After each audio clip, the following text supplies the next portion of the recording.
huge right out of the happened yesterday, man. Welcome back inside the Section 925 Pod Center here, back for day 2 of the Lafayette Art and Wine Festival. Happy to have with us Acalanes Football coach Floyd Burnshead and quarterback Robby Rowell. Guys, welcome inside the Pod Center. Thank you. Say thank you, Rob. Thank you. This is Robby's first time on the microphone, so we're going to work with him today. Give you a chance to learn the trade a little bit, all right? Because this might not be the first time or the last time that you get on the microphone.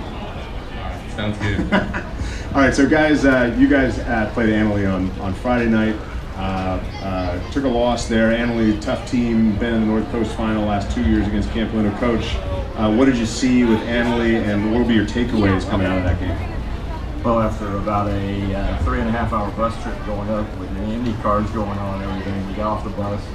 First half played very poorly. We were down 42-14 at halftime, and then came back and won the second half 16-7. So after we got going, settled in a little bit, we played a lot better. So but Annalee is a great team. They're well coached, execute really well, and very difficult to stop.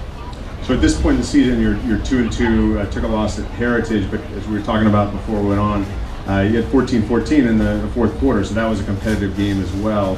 And you are turning around the program at Acalanes. You're instilling a new offense. What are your goals? Let me answer this question first. You came back to high school football. You obviously coached at Miramani. Josh, to your left there, played it for you at Miramani, and he's going to ask you some questions about that, take you back to the good old days of Miramani. But you coached at Solano Junior College, and now you're coming back to Acalanes. Why come back to Acalanes now? What are your goals for the program? Well, I came back to Acalanes because I retired in May and wanted to stay in football. So I was looking for another job, and the Acalanes School District is probably the best in the country. So you can't go wrong working with the type of kids that we have at Acalanes High School. And our goal for the program is we've instituted our offenses, our defenses from the freshman level all the way up. So in time, when the freshmen get to be seniors, juniors, and seniors, they can run our offense in their sleep. So everything will be a whole lot better as we get older. And our juniors and seniors right now are learning the offense, learning our defenses, and they're catching on very, very quickly. So I'm real proud of them. How long do you think it takes to turn that program into a high-powered offense? This year, so we're ready to go. Do you think it's going to happen this year? I think so. So your schedule, obviously, you came. Your timing isn't great in terms of league schedule because this year the league changed a little bit, and you got to have Concord and Clayton Valley. How does that change your approach, if at all, when you look at the schedule? Well, the schedule really doesn't. It's trying to do what we do best and try to fit our systems with the kids that we have. And our whole schedule is difficult. We play 6 games on the road. I think every team at every division that is picked to win the North Coast section, we have to play either in our preseason or in our conference. So the schedule is very, very difficult. Robby, what have you seen with Coach Burnshead coming in and instilling a new program? How does it fit you? How do you feel about the program? And what are the biggest differences you've seen? Well, I mean, for me as a quarterback, it's great. We get to throw the ball around. I'd say definitely practices have been our biggest change. We get a play clock out of practice. Everything is way more efficient. We get a lot done. We have one practice. We get so much more done than I ever had in the football practice before. And then game days was great. We throw it around. We have a bunch of good receivers this year. So the quarterback, Coach Burnshead.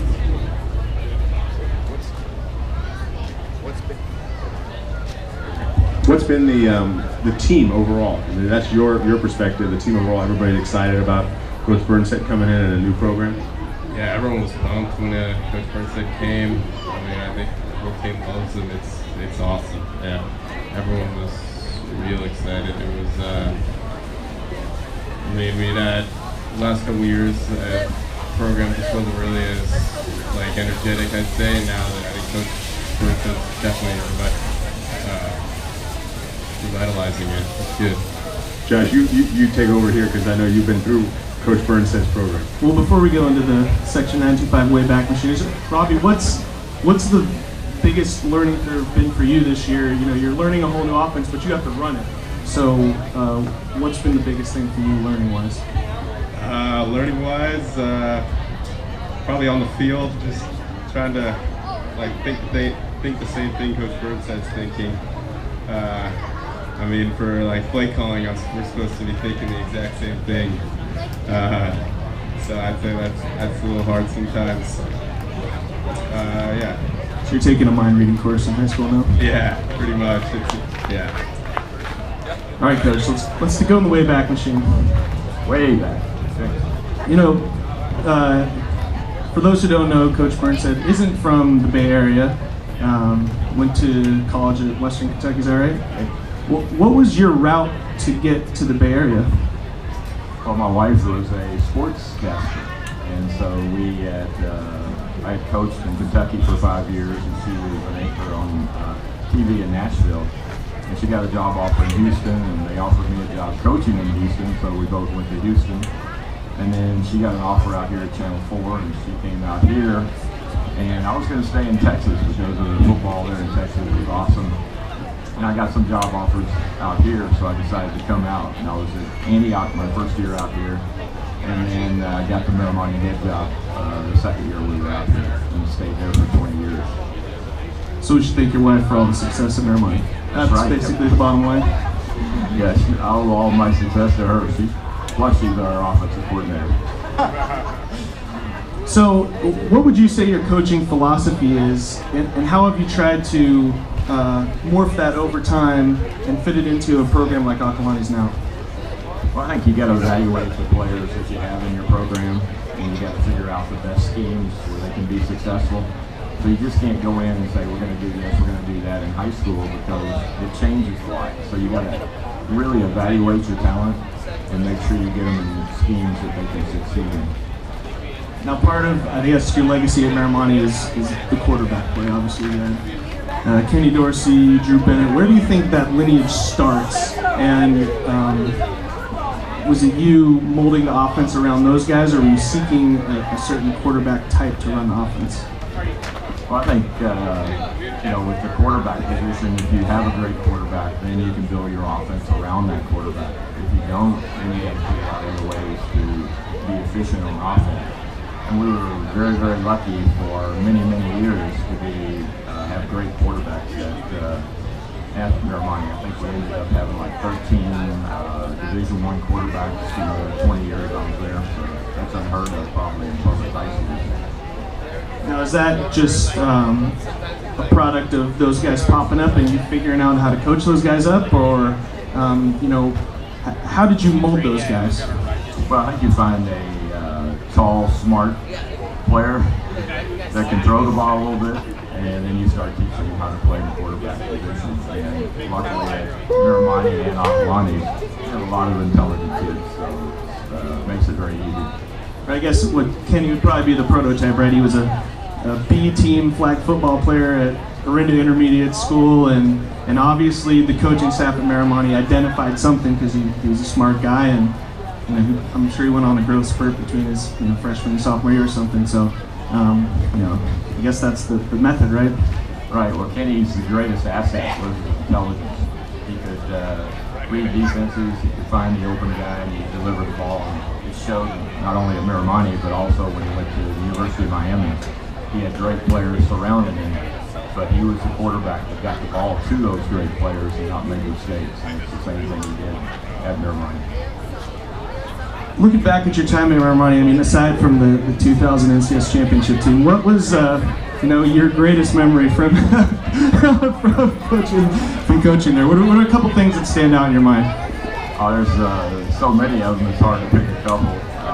I think when you were a junior, we went to Florida and played at Disney World, which I thought was a tremendous game down there and a great event that we took a lot of parents, players, and everything in. And of course, Kenny's senior year, we won the North Coast Section Championship, and we played El Cerrito and beat them 40-0. And took Kenny out in the third quarter, and I was supposed to throw a tailback throwback to the quarterback because we worked on it all week. And he never let me forget that. Because we didn't run it because the score was already 40-0, so we ended up not running the play. For those who don't know, Coach Burnside, he's a legendary trash talker. And when at some point in my career at Marimani, I was a TA for your PE class, and we'd typically play horse. If it was a rainy day, we were in the gym. And I would like to thank you personally. One of the greatest pieces of trash talk that I have stolen from you is player takes a shot, misses it, and you just whisper right in the ear, "Oh man, I was really pulling for you on that one." Where do you find that trash talk? Is that something that you've sort of always incorporated into your game as an athlete, and now as a coach? I mean, do you rib your players? What's the history on that? Well, actually, I was trying to encourage you, so but you wouldn't miss anymore. So I could really play to my potential if you're doing well. And I remember one time they used to have a block M game where the students played the faculty, and we were down 2 points with 3 seconds to go. And Peter Sapino, one of our great quarterbacks, was guarding me. And we took a timeout and came back on the floor, and Peter looked at me and he said, "You're going to shoot a 3, aren't you?" And I said, "Yeah." And they threw the ball into me, and I went up over Peter and hit a 3-pointer to win the game at the buzzer, and he just shook his head and walked away.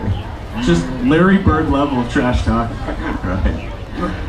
With Acalanes now, you know, how has your offensive system changed? I mean, are we going to see any 26 power and twins right double post at Acalanes, or are we running more of a spread offense now? No, actually, we're in a spread offense. We're throwing the ball probably 50 times a game. We have the quarterbacks and receivers to be able to do that. I think we start 9 juniors on the offense. So they're a young group, but they're learning very fast and they're very talented. So I think we've got them in the right schemes, and we're going to get better and better every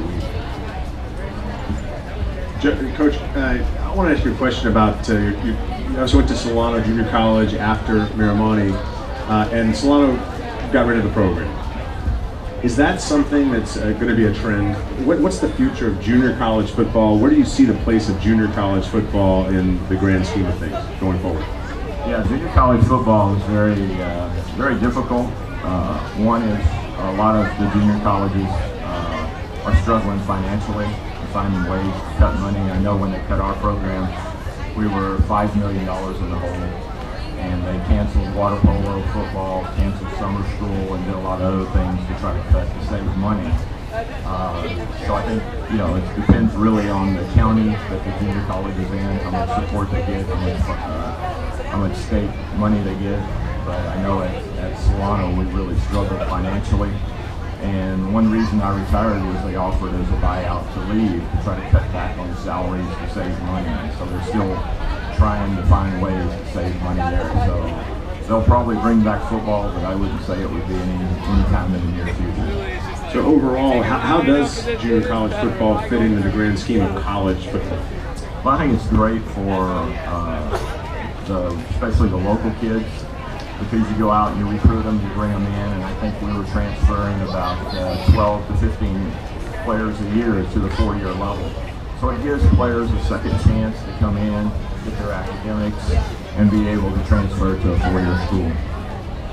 Do you see the junior college football continuing, or are you concerned that around the state, given the funding levels, that it's going to be extinguished at some point? Well, California has the biggest junior college system in the country. So we have like 64 schools here in the state that play junior college football. And I was watching the University of Louisville Florida State game yesterday morning. One of their players was from San Francisco City College. Another player was from Fresno City College. So they're out here recruiting junior college players at some of the top programs in the country. So I think in the state of California, most junior colleges are stable and going to be able to continue. Hopefully that's the case. Let's go back to Acalanes and talk about the schedule a little bit. We talked a little bit about Clayton Valley and Concord. Obviously there's going to be big challenges new to the league this year. You finish your season with Campo and Marimani. Robby, I know that'll be meaningful for you to play those 2 games. What do the games mean to you? Yeah, Campo and Marimani are biggest rivals. Those are pretty much what we gear our season towards. End of the year, that's the games we want to win. I mean, I'd say some players on the team would say you lose every game but beat Campo Miramonte to consider it a successful season. So yeah, I mean that's it. We're excited for that. We know we have a hard schedule. We know we have a chance to win some big games, so it should be good. Given the schedule, Coach, and facing Clayton Valley and Concord earlier in the season, but finishing with Campo Miramonte, are you worried at all about injuries facing these Annalee you've had in Concord, Clayton Valley, and are you worried about limping into those last two games? Well, you know, in high school football and the number of players that we have, you're always worried about injuries because one injury can mean a whole lot to your team. It's not taking away a player and you're able to plug another one in of the same caliber. When a starter goes down, then you're usually struggling to find somebody else to take his place, which we already lost one offensive lineman this year and we've been struggling to replace him, so it's been very difficult. So as we look forward on the schedule, Coach, can we get a prediction from you for the Camp Lindo game or the Miramonte game, both? I don't think we need to predict any of those, but we're looking to go 5-0 in our league and play well in every game. You know, we have, like I said, Clayton and Concord, which are big games for us, and then our district. We have 4 district schools, which we have Las Lomas, Campo Lindo, and Miramonte, and when you play inter-district schools, those are always big games. It doesn't matter which one it is. They're all big games because they're part of our school district. Does Campo's success and Miramonte having success so far this season, does that make it, you look at it and go, that's good for our league and good for our district, or do you say, geez, I'm rooting against those guys, I want to be the #1 team? No, I root for those guys every week. I hope they win them all but one. Robby, how about you? When you look at Campo, Miramonte, Las Lomas, I mean, you want them to win, or you want to be #1? I don't know. That's kind of difficult. It's fun to see like guys we know beat some big time programs. I mean, Campo's done that the last couple of years, and Miramonte recently has done that. So yeah, it's fun to see them win. But I mean, we want it to be us now. So has the success of Camp Lindo impacted? I know you're new to the Acalanes program this year, but do you think the success that Campo has had, and they've talked about it yesterday, they've been hard to schedule games now. Has the success locally of Camp Lindo impacted the Acalanes in terms of ability to schedule or